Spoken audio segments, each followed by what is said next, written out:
Seguimos, amigos, en Valor Agregado, seguimos en BTV y como le habíamos anunciado vamos a recibir a Gonzalo Leggini y vamos a hablar del Mercosur y aranceles que están en la vuelta y que generan preocupación a varios países. Gonzalo, ¿qué tal? Buenos días. ¿Qué tal? Buenos días, muchas gracias por la invitación. Gonzalo, vamos a hablar de aranceles que, bueno, se están hablando de cierta manera de forma importante por parte de Brasil, Argentina que está... bueno, en algo similar, pero distinto a lo que propone Bolsonaro. Contanos un poco qué significa todo lo que se está manejando. Bien, acá hay como dos temas actuales, ¿no? Yo creo que lo que sucedió en principio es que empezó a negociarse una rebaja arancelaria en el Mercosur, pero empezó a negociarse en otro ambiente político y económico, principalmente por Argentina, ¿no? Esto se empezó a negociar ya desde el año pasado. Ahora Argentina, bueno, está en otra situación diferente, ¿verdad? Toda esta crisis financiera de los últimos meses, ¿no? Genera otra posición diferente en Argentina. Yo creo que Argentina era uno de los países que estaba a favor de esa reducción arancelaria en el Mercosur, la cual se venía tratando también con Brasil y creo que se estaba prácticamente cerrando.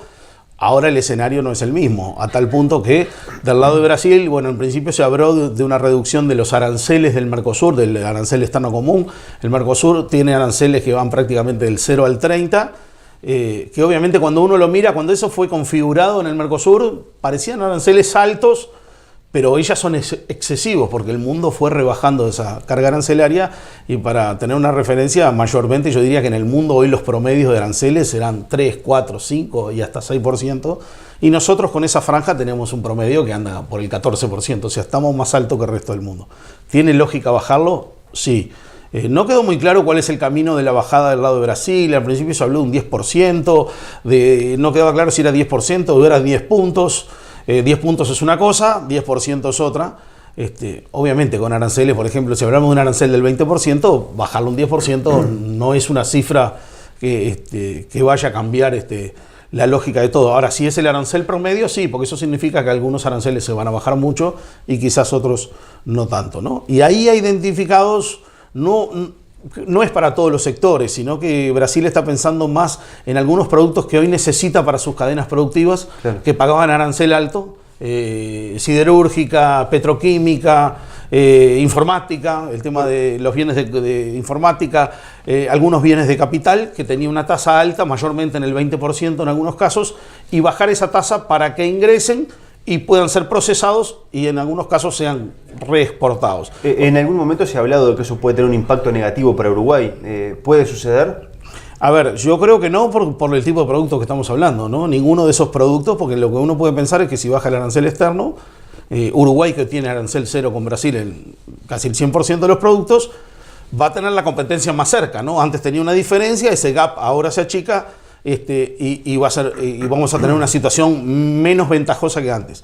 Yo creo que no, porque por los mismos productos que te estoy nombrando, prácticamente ninguno se produce en Uruguay, o prácticamente son contados con los dedos los productos que están seleccionados en principio para esa rebaja, claro, arancelaria. No son productos que el Uruguay venda, y menos a Brasil hoy en día. Con lo cual no creo que de ese punto de vista tenga un grado de afectación. Ahora vamos al otro lado, lo de Argentina. Argentina, de mi punto de vista, yo creo que acompañaba todo esto, pero bueno, viene la crisis.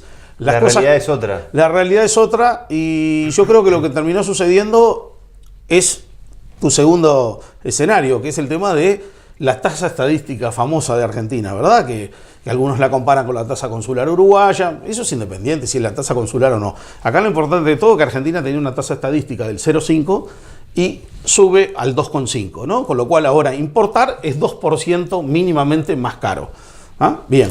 ¿Es una forma, digamos, de amortiguar si se da lo del Mercosur? Yo creo que básicamente sí, que es una movida de ajedrez previa a confirmar que en algún momento va a haber una rebaja arancelaria, porque básicamente con ese 2%, si nosotros miramos que el promedio de los aranceles del Mercosur andan un 14 y queremos bajarlos un 10, con ese 2% termina cubriendo la baja que se puede hacer de todos los aranceles del Mercosur, y diría, no solo cubre, sino seguramente le quede más dinero en números negros que en rojos en esa situación, con lo cual podrá tener el Mercosur el arancel externo más bajo, pero hoy para ingresar a Argentina igual hay un costo que ha subido por encima de esa rebaja que seguramente se vaya a proponer en los próximos días. Entonces tenemos esos dos escenarios hoy, ¿no? Y quizás lo que hace Argentina es una señal de alerta de que sí se va a dar esa rebaja del 10%, por ejemplo, que habló Bolsonaro. Yo creo que sí, que es una señal de que seguramente esa rebaja está muy cerca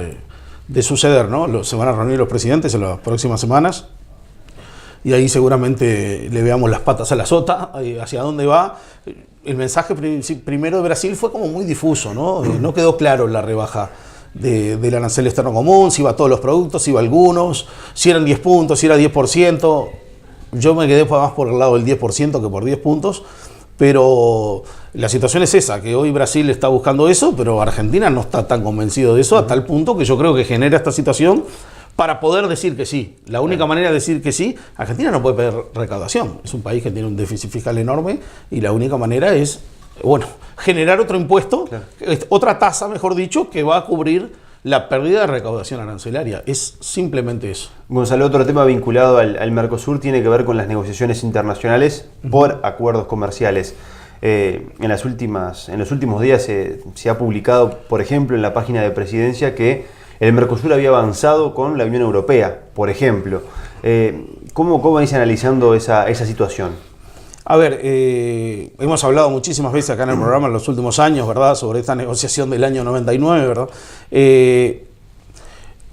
Parece haber un pequeño empujón. Creo que esto de la rebaja también del arancel externo común es una señal hacia el resto del mundo de que el Mercosur no quiere ser un bloque proteccionista, que en la práctica lo termina siendo, con lo cual creo que es una buena señal. Y lo que tú decís, obviamente, sí, hay un camino para cerrar esa negociación, no solo con la Unión Europea, sino de grandes avances también con Canadá y con la Asociación Europea de Libre Comercio, que es un bloque muy chiquito que comparte territorio con la Unión Europea en cuanto al espacio físico, porque está metido, tiene Suiza, Noruega, Islandia y Liechtenstein, que son 4 países europeos, pero con eso es una forma de cerrar casi el combo de toda Europa, ¿verdad? Unión Europea, claro, más la Asociación Europea de Libre Comercio, lo que se llama la EFTA. Cerrar con los dos tiene lógica. La mayoría de los países hicieron eso, negociaron con la Unión Europea y paralelamente con este otro bloque europeo para cerrar los acuerdos. Y ese es un poco el escenario actual. Canadá, esta Asociación Europea de Libre Comercio, y la Unión Europea quizás sean los probables acuerdos que podamos cerrar entre este año y principios del año que viene, ¿no? Lo cual sería un cambio de dinámica importante, ¿no? Sí, sería muy positivo también. Sí, claro, no cabe la menor duda, más que hace años que venimos pidiendo que este tipo de negociaciones no solo se avancen, sino que se cierren, ¿no? Y con expectativas, por ejemplo, en 2018, ya a principios de 2018, de que se iba a avanzar, que iba a cerrar el acuerdo con la Unión Europea, muchísimas reuniones, se hicieron publicaciones de que Bolsonaro iba a recibir a Macri para hacer el anuncio, que sí, bueno, y finalmente sí. No ha pasado nada de eso. Sí, claro, con un escenario que, como bien decís, estuvimos en la puerta, ¿no? En algunos momentos, por más que en la interna se decía, estamos lejos, ¿no? Una cosa es la señal que se daba hacia afuera de estamos casi ahí, pero en la interna se decía, sigue faltando. Claro. Ese sigue faltando se está avanzando ahora y capaz que en el correr de este año, principios del año que viene, podemos cerrar ese acuerdo. Yo creo que es un acuerdo, ese acuerdo es histórico y para mí es un puntapié. Hay un antes y un después del acuerdo Mercosur-Unión Europea, no cabe la menor duda. No solo a nivel regional, sino a nivel global estamos hablando de un acuerdo muy importante, no solo desde el punto de vista económico, sino también desde el punto de vista político, ¿no? Gonzalo, muchísimas gracias. Gracias a ustedes. Amigos, hacemos una pausa y enseguida continuamos.